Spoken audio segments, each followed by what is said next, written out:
Hey guys, welcome back. Today we have the pleasure of visiting with Murren as she gives us a tour of her Takish build. Okay, Murren, tell us a little bit about your Takish build.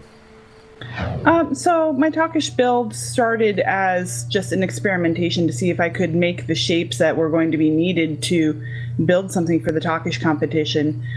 But once I had finished making those shapes, I decided that I wanted to see what I could build out of that.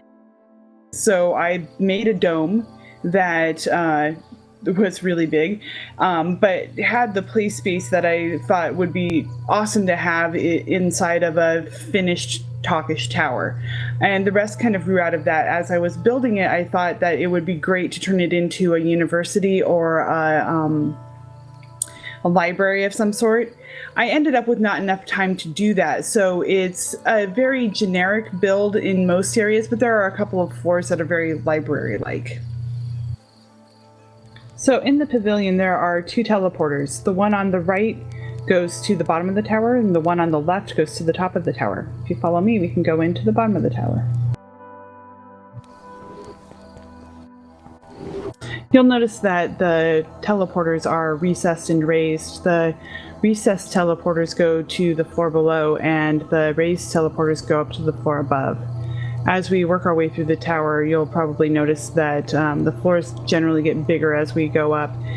They change in size with the size of the tower itself.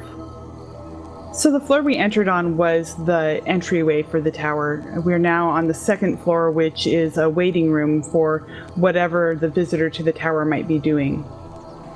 What I'm noticing as we transition from each of these different levels are these really cool looking glowy crystals. What can you tell me about them?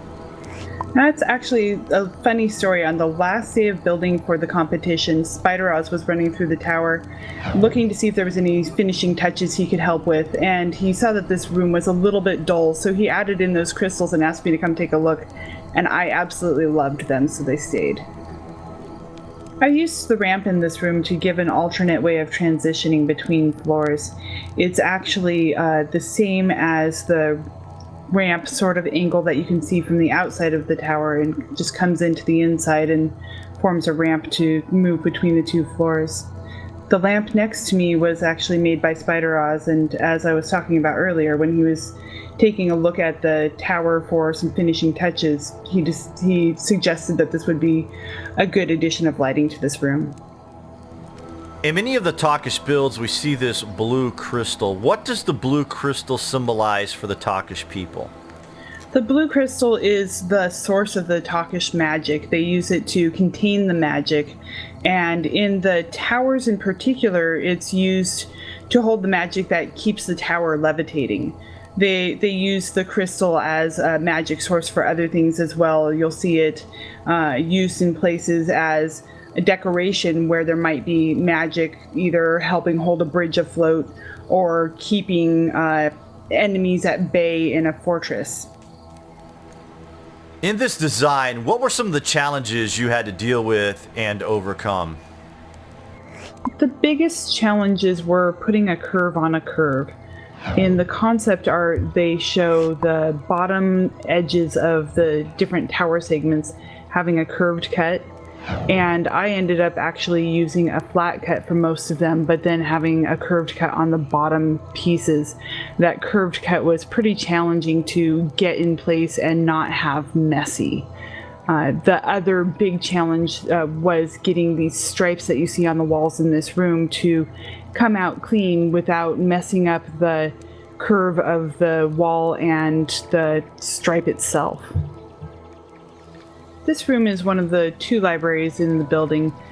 This particular one is set up with a bunch of magical floating bookshelves and areas for people to read and study. The furniture in here was all made by Knobwinkle and Thrift, and I'm so grateful for them doing that because it would not have the same look without the work that they did with that furniture. In the original EQ, we had spires to teleport from area to area. Would you say that this was the Takish equivalent of teleportation, these magic stones and pillars? It definitely could be. It wasn't the intent of the room, but I could definitely see it being used in that way. when I put these pillars in, it was more because the room was pretty bland and boring. I had made the floor boring on purpose because I didn't want them all to be busy, but it ended up being too dull. So I added in the pillars to make the room more interesting, but I do like the idea of using it in that way. So as we've gone along here on the tour, we've gone room to room, and it just feels like this place is gigantic. How many rooms and or claims is this build on? The tower itself is almost 4 claims tall. At the top of the tower, it's an entire claim wide if I don't take the banners that are hanging on the outside into account. And it's actually 14 floors from the bottom to the very top.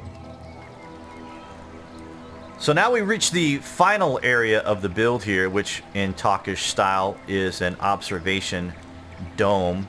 But at the same time, we can also look through the floor and see the segmentations of the various floors. What do you want to contribute to the Landmark game with this build? What contribution do you want to make to the game? To the Landmark game, part of what I was doing as I was going through this was figuring out how to make the various shapes that needed to be made and then sharing that in my stream. For EverQuest Next, my dream is that this is one of the towers that goes into the game and isn't destroyed. I chose the size that I did for the dome because I really wanted to have a lot of playable space in here so that if they did put this as a complete full tower into EverQuest Next, it had plenty of space to be used in whatever way they wanted to use it. And what times do you stream? I typically stream Monday, Tuesday, and Friday at about 5 o'clock Pacific or 8 o'clock Eastern, but that changes a bit depending upon my work and life schedule, and I often add in other times, especially on the weekend. Thank you, Murren, for sharing your Takish build with us. You can catch Murren's streams on Mondays, Tuesdays, and Fridays at 8 p.m. Eastern Daylight Time, 5 p.m. Pacific. All the pertinent information can be found in the published section below. Be sure to share these videos on your favorite media sites, and if you're new to my channel, be sure you're subscribed for all the latest news and information concerning Landmark.